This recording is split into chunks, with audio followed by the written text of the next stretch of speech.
No caso do coeficiente AN, multiplicamos ambos os lados da função inicial por cosseno de mx sob o mesmo intervalo de integração dado, de menos π até π. Teremos, portanto, a multiplicação desse fator de ambos os lados da função para que possamos manter a igualdade matemática. Agora, utilizaremos um conceito aprendido na disciplina de Cálculo Diferencial Integral 1. Caso você não tenha esse conhecimento prévio, recomendamos que assista videoaulas relacionadas ao tema Teorema Fundamental do Cálculo. Portanto, utilizando o princípio do Teorema Fundamental do Cálculo, temos que, integrando A0 vezes cosseno de mx, a integral, após as manipulações apresentadas, fica zerada. Considerando o termo m igual ao termo n, temos então que, ao multiplicarmos o termo AN vezes cosseno de nx por cosseno de mx, após todas as manipulações, o resultado se estabelece em AN vezes meio de 2π. Para o termo que carrega o coeficiente Bn, após todas as manipulações necessárias, esse termo fica zerado. Substituindo os valores encontrados anteriormente, temos que a função integrada sob o intervalo dado de menos π a π vezes cosseno de mx fica igual a AN vezes π. Agora, basta isolarmos o termo AN nessa equação e teremos que a integral do intervalo dado da função multiplicada por cosseno de mx sobre π caracteriza, portanto, o coeficiente AN da série de Fourier. Agora, faremos um processo análogo ao anterior para encontrar o coeficiente Bn da série de Fourier.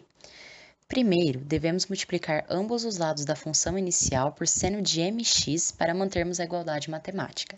Após isso, devemos integrar todos os membros da igualdade sobre o mesmo intervalo de menos π a π. Pelo teorema fundamental do cálculo, temos que a integral do intervalo sobre o qual estamos trabalhando de A0 vezes seno de mx, após todas as manipulações aqui reproduzidas, fica zerada. Considerando o termo m igual ao termo n, temos que a integral do intervalo dado de AN vezes cosseno de nx vezes seno de mx, após as manipulações, também fica zerada. Do mesmo modo, a integral que envolve o termo Bn resulta em Bn vezes meio vezes 2π. Substituindo os valores encontrados na função vezes o termo integrante seno de mx, temos o resultado de Bn vezes π. Agora, basta isolarmos o Bn na equação acima que encontraremos o valor do coeficiente Bn da série de Fourier, que se dá pela integral do intervalo dado da função vezes seno de mx, dividida por π. Temos agora os três coeficientes A0, AN, Bn que compõem a série de Fourier e, portanto, somos capazes de construir a definição formal da série de Fourier. Agora, é possível formalizarmos a definição da série de Fourier. Seja f uma função contínua por partes no intervalo de menos π até π. Então, a série de Fourier é dada por A0 mais o somatório de n igual a 1 até infinito de AN vezes cosseno de nx mais Bn vezes seno de nx, nos quais os coeficientes citados foram explicitados anteriormente nessa videoaula.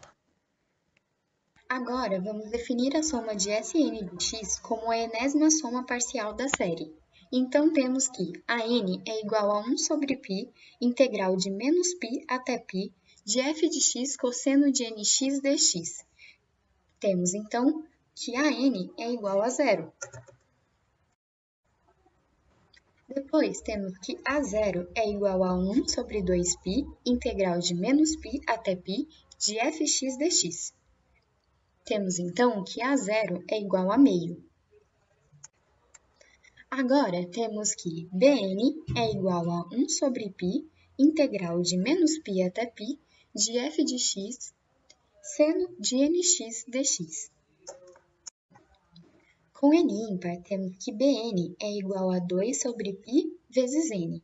Com n par, temos que Bn é igual a menos 1 sobre π vezes n, vezes menos 1 elevado a n menos 1.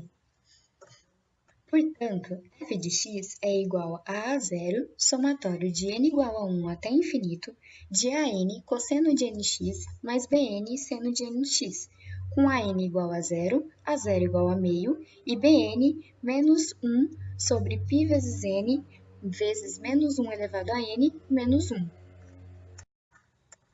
Substituindo os coeficientes em f de x, pode-se obter a soma finita da série. Temos então que Sn de x é igual a meio menos o somatório de n igual a 1 até infinito, de menos 1 elevado a n menos 1, seno n de x por n vezes π. A partir dos gráficos construídos em uma ferramenta computacional da função Sn de x, observamos que quanto maior o n, a soma finita da série converge para a função quadrada mostrada anteriormente quando vai para infinito.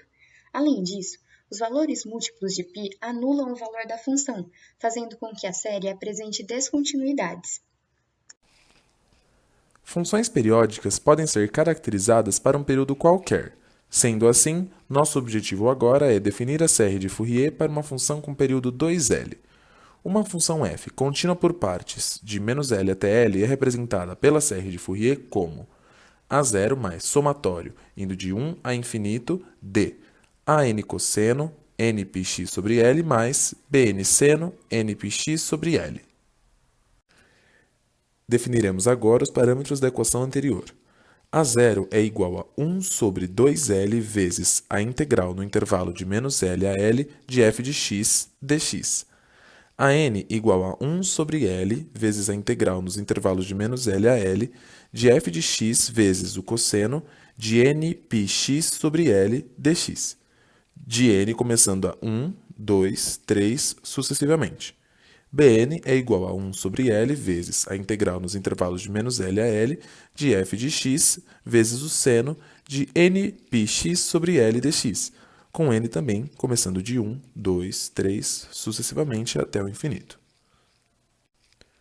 Vamos agora obter a série de Fourier para uma onda triangular. A onda triangular que iremos explorar está representada pelo gráfico.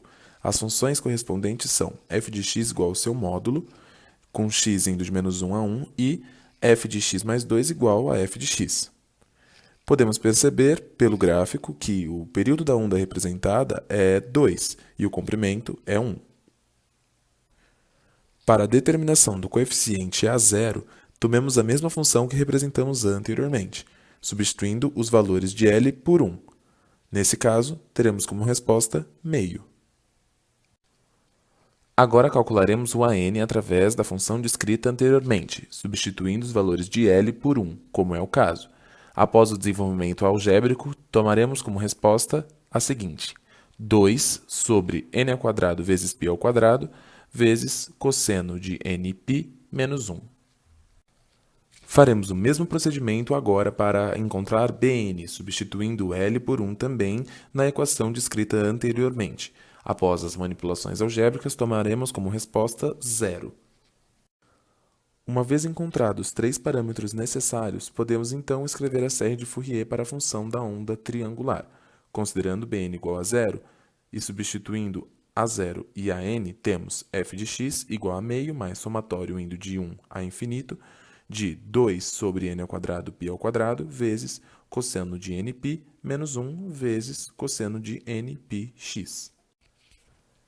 Temos que definir o AN para números pares e números ímpares. Sendo n ímpar, AN será igual a menos 4 sobre n² vezes π².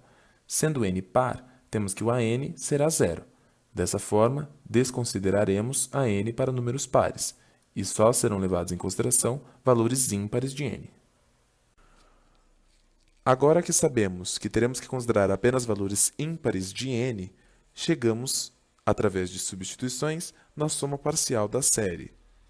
Considerando que um número ímpar é escrito na forma de 2 vezes k menos 1, encontramos a f de x, que é igual a meio menos o somatório indo de 1 a infinito, de 4 vezes cosseno de 2k menos 1 vezes πx sobre 2k menos 1 ao quadrado vezes π ao quadrado.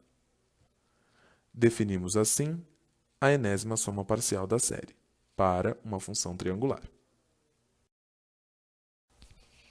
Obtendo a representação gráfica da equação da soma parcial no intervalo que encontramos, de -1 a 1, para valores diferentes e crescentes de n, chegaremos à seguinte conclusão: quanto maior o valor de n, mais o gráfico em questão se aproxima do gráfico da onda triangular. Isso indica que a soma parcial converge para a equação triangular. As séries de Fourier possuem aplicação prática em diversos ramos da ciência, como engenharia, física e matemática. Traremos uma aplicação prática no ramo da acústica, que se relaciona intimamente com a física. Fenômenos ondulatórios podem ser abordados de maneira efetiva pelas séries de Fourier. Sendo assim, é possível manipular uma nota musical com precisão a fim de descrevê-la a partir das séries de Fourier, que é o que faremos agora nessa aplicação prática. Para pôr em prática a aplicabilidade da série de Fourier para a acústica, usaremos a seguinte metodologia. Tomaremos a nota Mi reproduzida por uma viola caipira e captada através de um computador. Essa onda é captada e reproduzida através do gráfico 1. Utilizando recursos computacionais, teremos que deduzir a função que representa essas ondas. Para isso, obtemos isoladamente os 3 primeiros harmônicos, o que é representado na figura 2. Através dos harmônicos representados anteriormente, conseguimos, através de um software chamado Maple, aproximar a onda desses harmônicos de uma função. Conseguimos então o polinômio p de x, que é igual a menos 80x² sobre π² mais 140x² sobre π². A partir desse polinômio, conseguimos a série de Fourier correspondente, representada por f de x em 2. Agora, comparamos o gráfico da função polinomial 1 da série de Fourier 2 e concluímos que a interpolação formada por esses gráficos é extremamente semelhante. Essa interpolação, representada na figura 3, em que a linha mais espessa representa a função f de x enquanto a mais fina p de x, evidencia a efetividade da série de Fourier na descrição de uma onda captada por um instrumento.